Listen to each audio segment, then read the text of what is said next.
The envelope looked harmless until I felt its weight in my hands and saw the red stamp screaming past due across the top. My daughter-in-law's warning echoed like a verdict if I didn't help with the bills. I'd end up homeless. By 8:15 p.m., my kitchen smelled like overbrewed coffee and fear as I shuffled numbers that would not bend. I was 58, a widow twice over if grief could be counted twice. And the table where my husband and I had once planned our whole lives now held nothing but notices and shame. I told myself to breathe and was smoothing the stack when Stephanie filled the doorway with her expensive perfume and sharper voice. She had the kind of beauty that drew stares and the chill that sent them away. After my son David died, she moved in temporarily, a word that stretched into years with the mortgage and utilities in her name, and my memories kept on a lower shelf.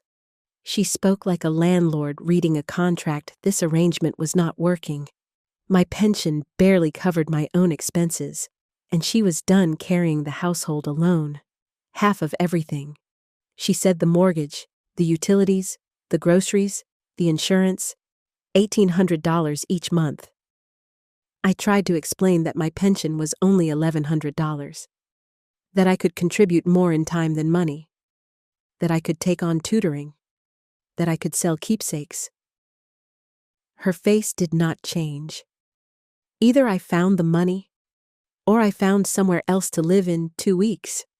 She added, almost kindly, that our extended family agreed I needed to learn to stand on my own 2 feet. When the door clicked behind her, the house felt as empty as a church after midnight.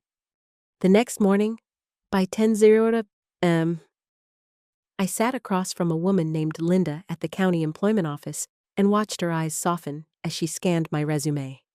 30 years teaching, reliable, compassionate, the kind of words that read well and pay badly. Tutoring might help, she said, but the money would be modest. I did not have the luxury of modest. She hesitated, then mentioned overnight caregiving, demanding, unforgiving. But the pay would be enough to meet my needs. I heard Stephanie's deadline as if it had a heartbeat. Yes, I said, I can do that.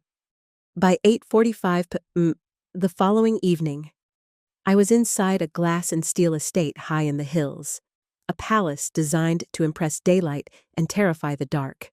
A housekeeper, Maria, welcomed me with gentle Spanish lilted English and led me down a corridor where the art was expensive and the air smelled like lemon polish and money. She explained that the patient rarely slept, that pain and frustration made him sharp, that he had no visitors, that the staff had learned to keep their voices soft and their hearts softer.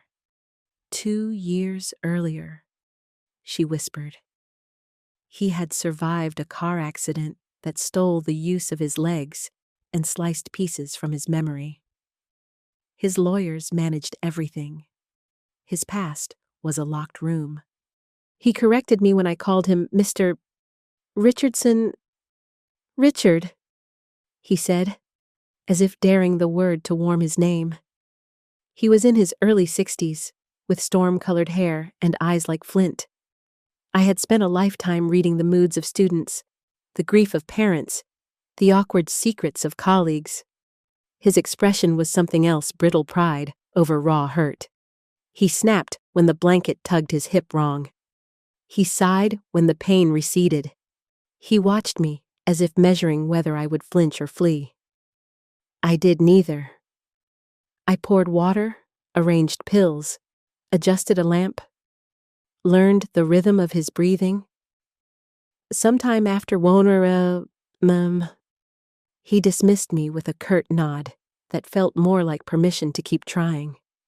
The second night, I came armed with patience and a notebook of reminders.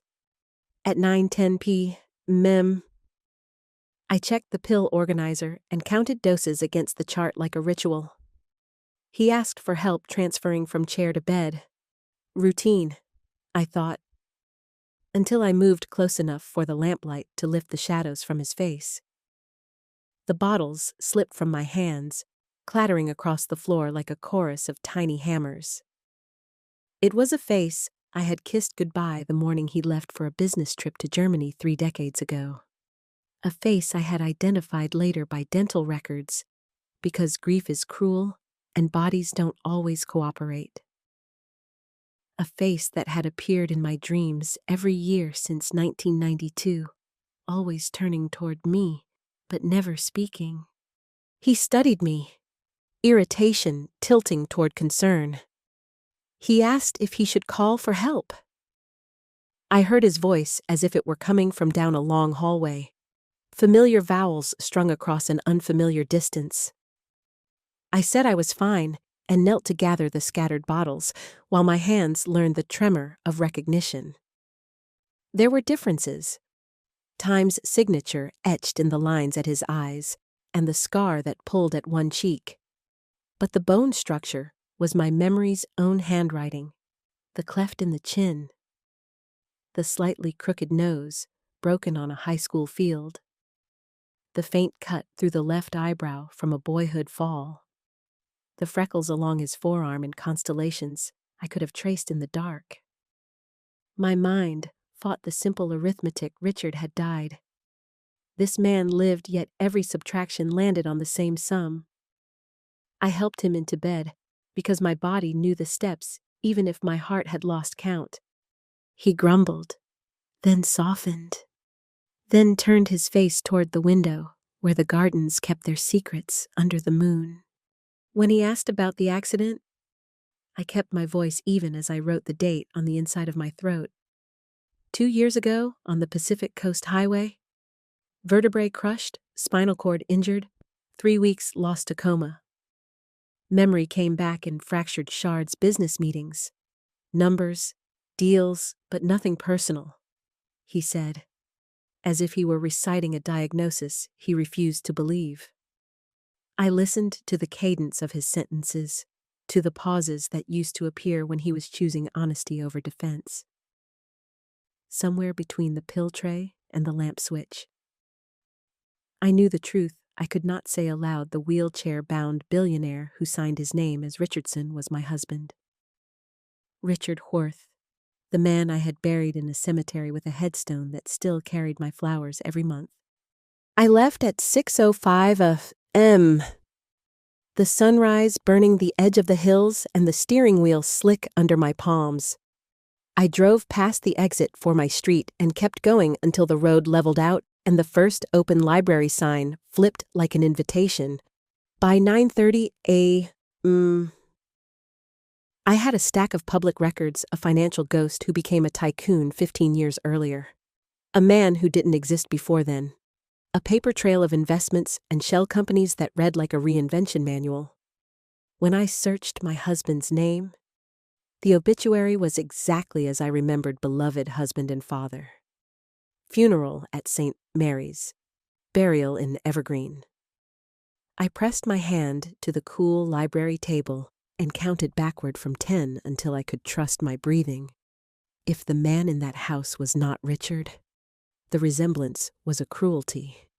If he was Richard, then someone had rewritten 30 years of my life with a pen I never saw.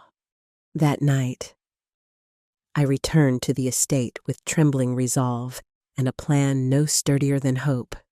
At 7:40 p.m., I walked back into the study with a thermos that smelled like the past coffee brewed strong with a whisper of cream and told myself I was here to do a job. The plan, if it could be called that, lived in small things that didn't break when handled music turned low. A crossword folded to Monday. The patience to sit in silence without filling it with fear. He watched me the way a man watches a shore he cannot reach. When I set the thermos down, his eyebrow lifted, the same amused tilt I had once loved.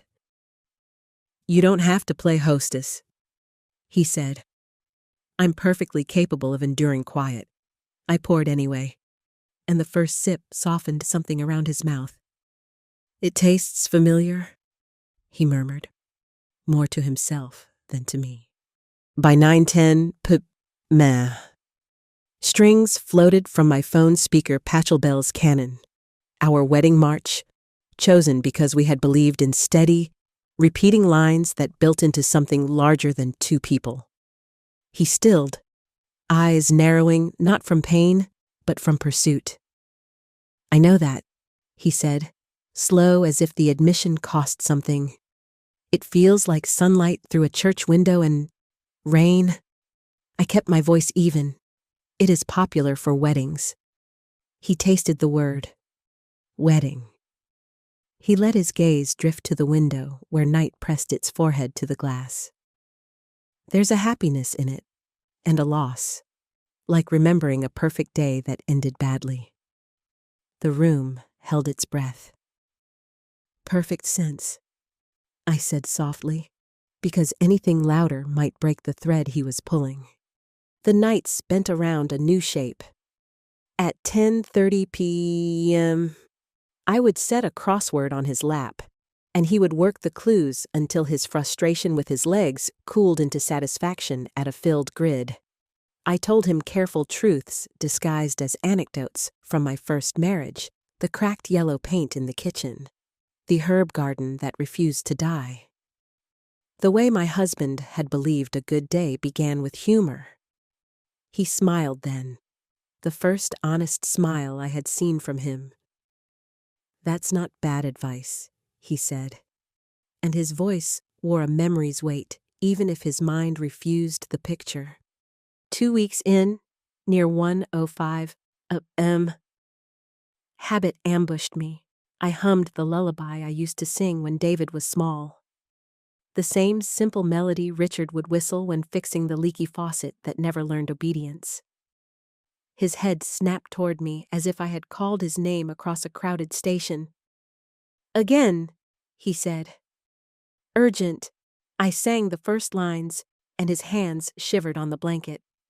"There's a woman," he said, voice breaking. "She's singing.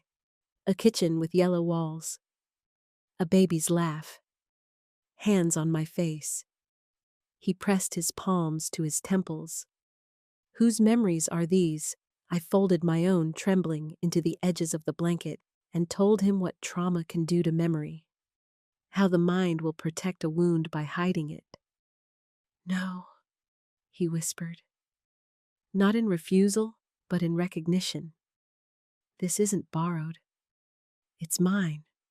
The next evening at 7:55 p.m., I found him at his desk with a stranger wearing an expensive suit and a patient smile.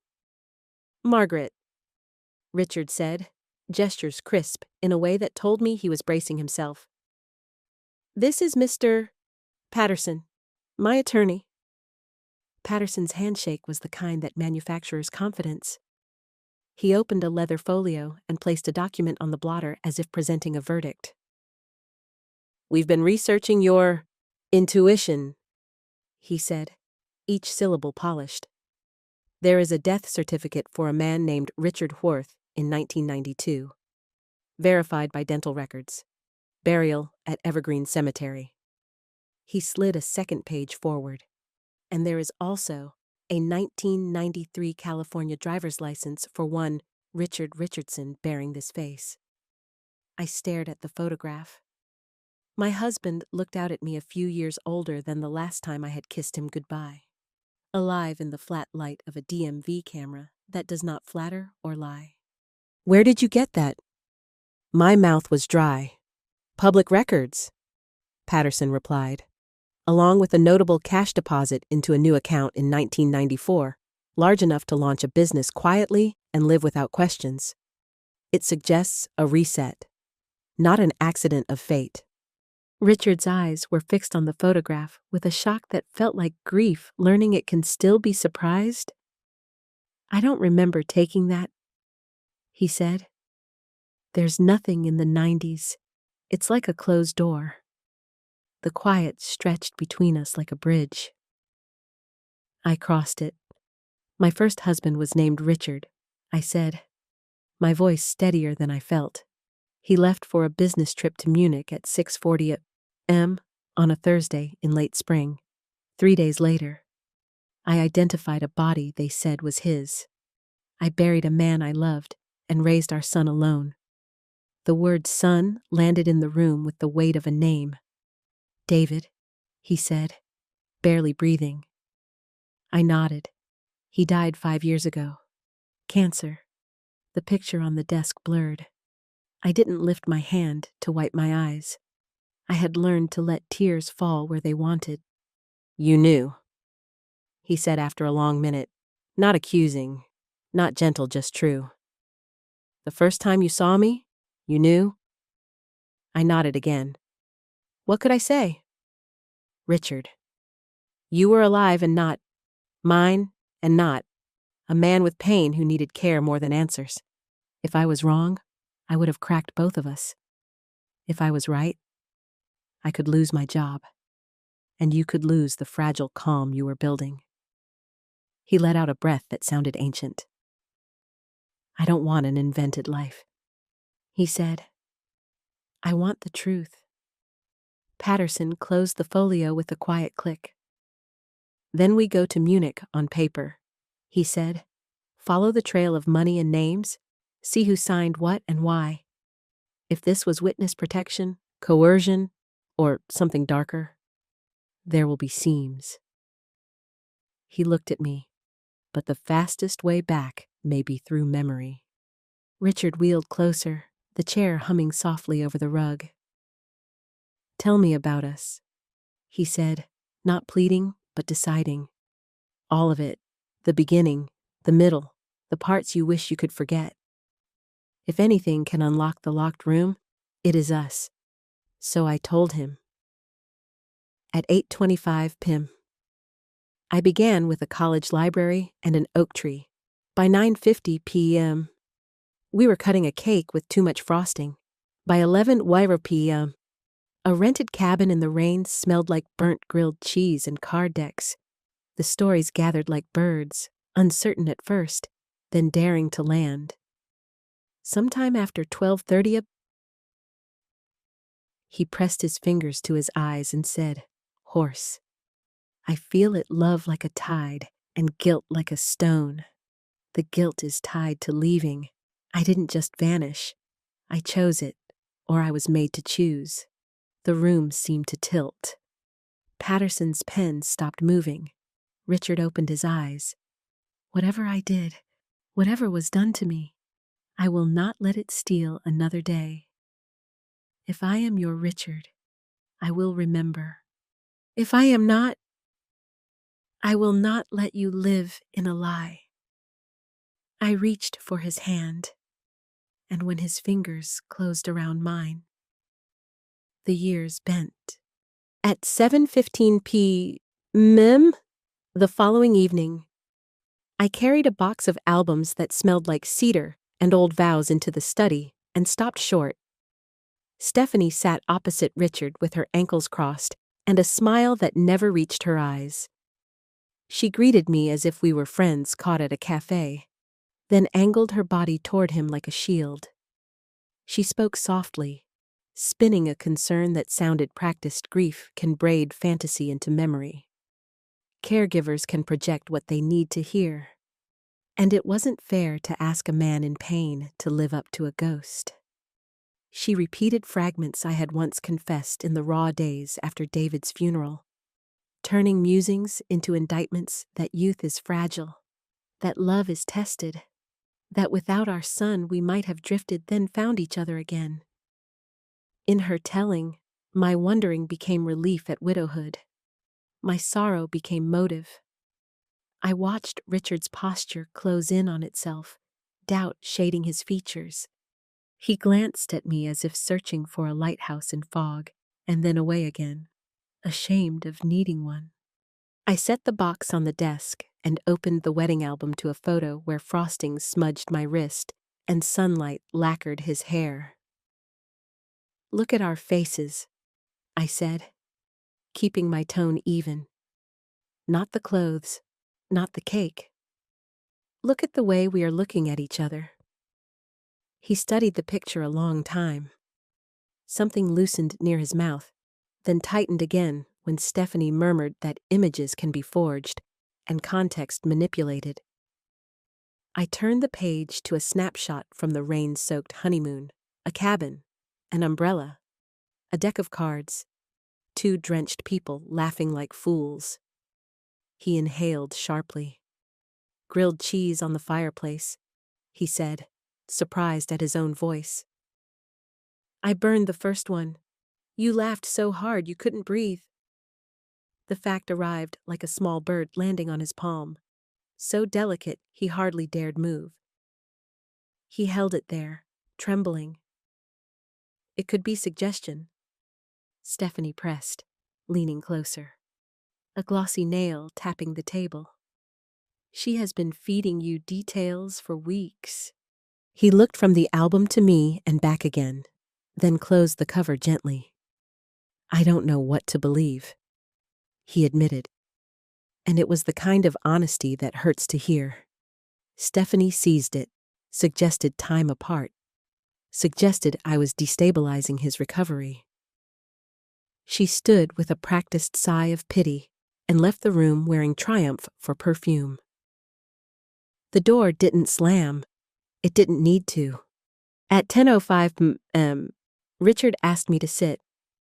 We let silence roam the room as if it needed exercise. "I felt something when I touched that page," he said finally. "Not a picture, a moment." But then it was gone. I told him memory can be like that water cupped in 2 hands, some always escaping. He nodded once, weary. "I'm not sending you away," he said. "I just need more than corners of photographs and echoes of music.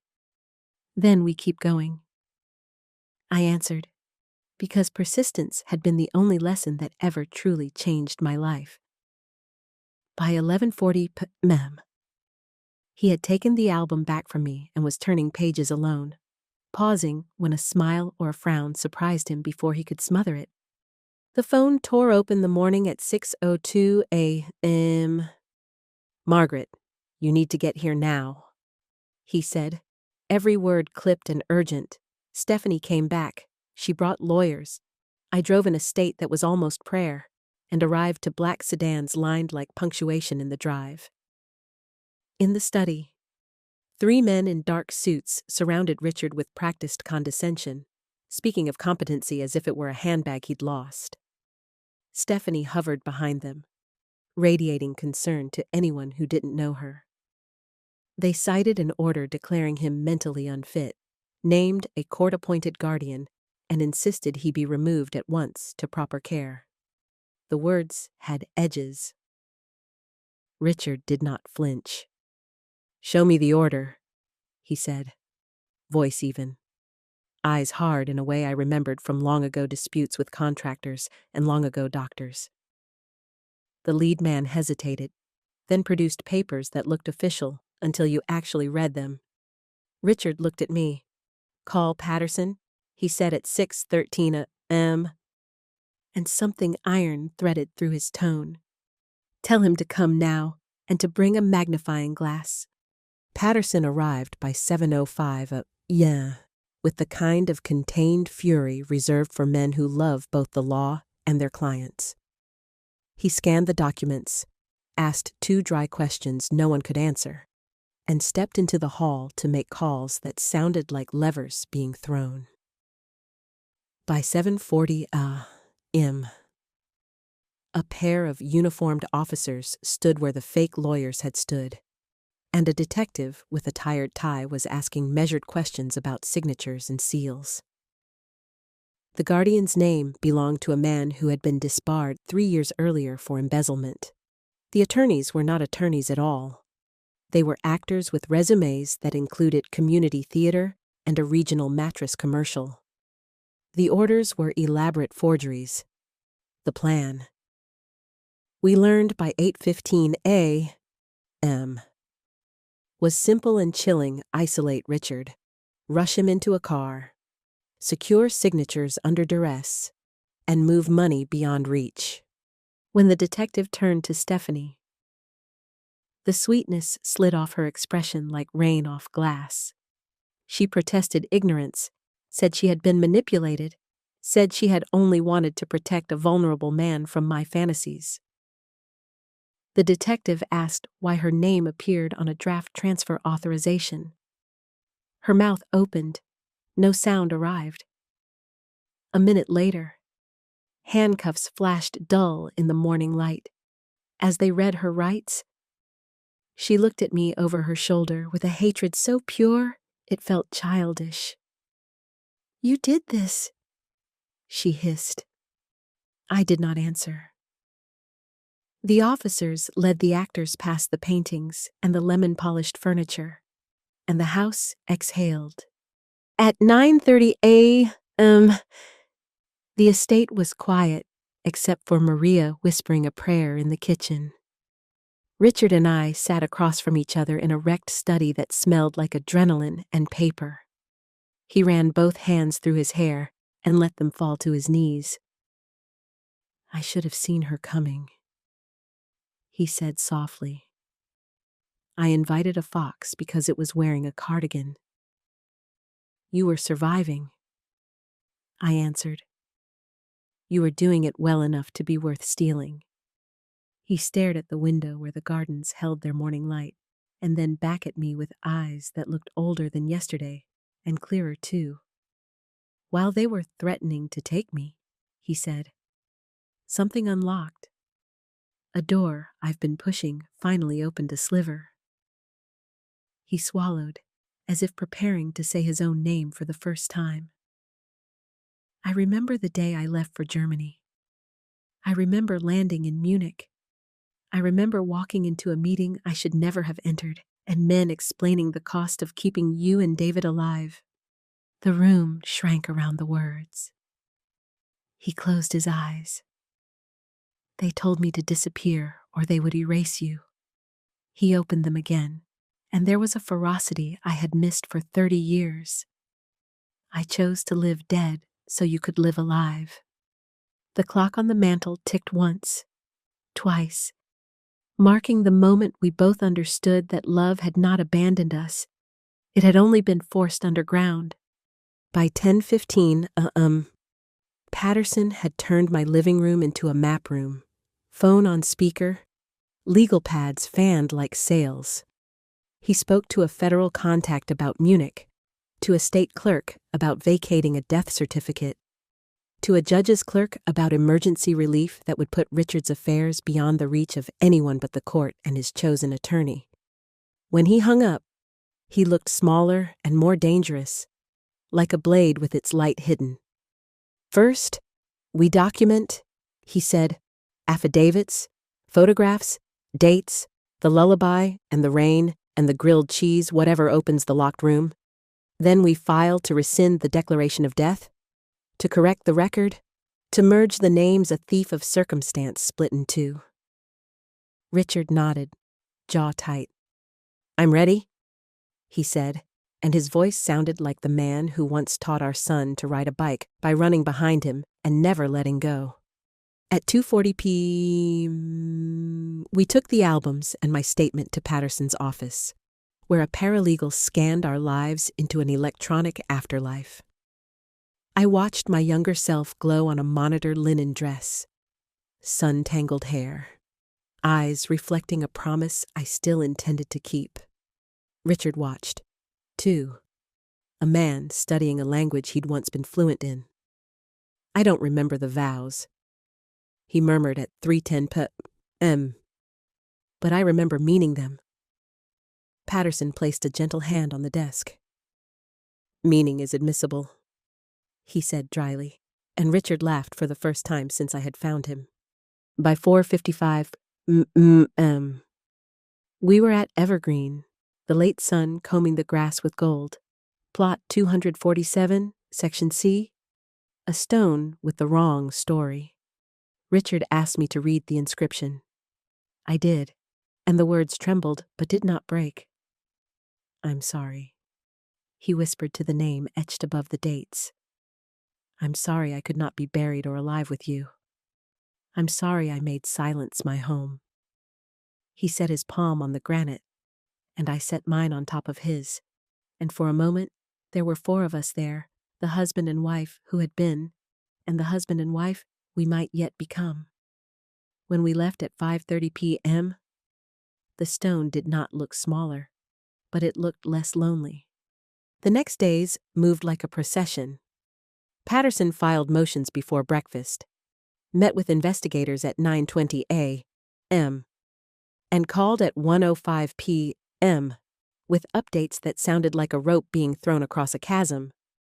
A state judge signed an order at 3:45 p.m., acknowledging substantial evidence that the 1992 identification had been made in haste and error.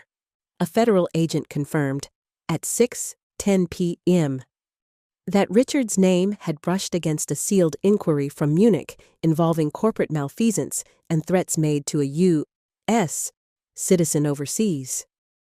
"We cannot open the file," the agent said, "but we can tell you your caution kept 2 people breathing." Richard sat very still, then reached for my hand without speaking. We marked time with ordinary courage. At 8:00 a.m., physical therapy at 11:30 a.m., coffee on the terrace at 9:00 p.m. Small stories until the big one stopped roaring.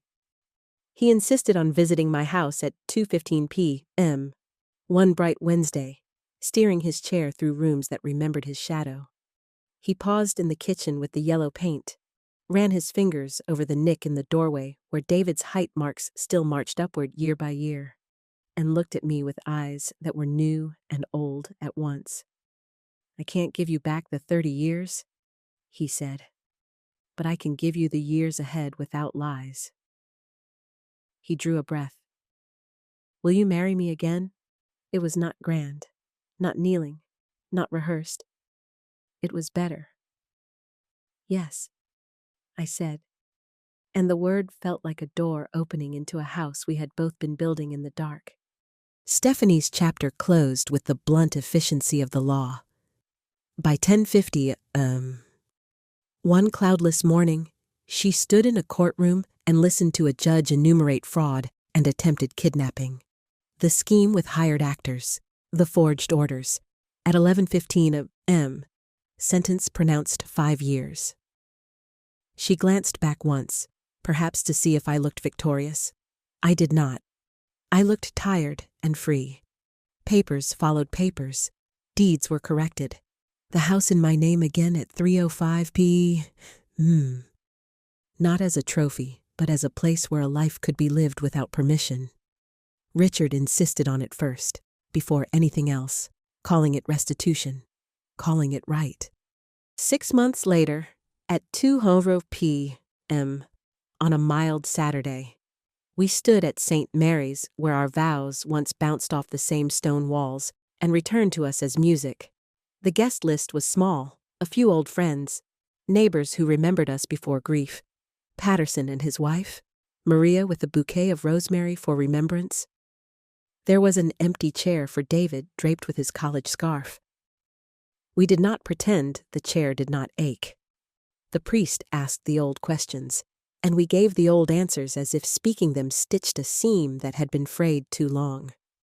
When the words husband and wife settled over us again at 2:26 p.m., Richard braced his hands on the arms of his wheelchair and, with the quiet strength of hours no one sees, stood. He wobbled and found me and kissed me, and the sanctuary that had held our sorrow made room for our joy. We celebrated not with ballroom grandeur, but with the right things soup in my friendly kitchen, a cake that listed slightly to one side, laughter that felt like sleep after a long illness. In the months that followed, Richard established a scholarship fund in David's name for children who had lost a parent. He said it was a way to give absence a purpose. We wrote a mission statement together at 7:40 p.m. one evening, and the sentence we labored over most was the one that promised not only money but mentorship, not only tuition but time. He said time had taught him its price more than any ledger ever could. Sometimes, at 6:30 a.m., I wake to a lullaby humming from the shower, and I cry in the soft way that means gratitude. Sometimes, at 9:20 p.m., he asks for one more page from an album because a face or a sleeve or the shape of a lamp brings back a room. We visit Evergreen on quiet afternoons and sit on the bench across from the stone with the wrong story, and we talk to our son in the language of parents who have learned how to speak without answers. We are not stitching the past back together. We are making a new quilt and sewing the old fabric into the corners so it warms us anyway. If you have been told you are too late, or that the truth will break you, or that love cannot survive a closed door, listen to a widow who was not, and a man who lived dead so his family could live alive. You are not too late. The truth is heavy, but it frees the hands. Love survives by choosing, not by remembering. We lost 30 years. We will not waste another day. If you are facing a choice between fear and dignity, choose dignity. If you are tempted to survive by shrinking, remember that survival is meant to make more life, not less of you. If this story moved you, consider pressing like, sharing it with someone who needs hope, and subscribing for more true life dramas where justice and mercy meet. Tell me in the comments what part stayed with you and where you're watching from. I read them all, and they matter.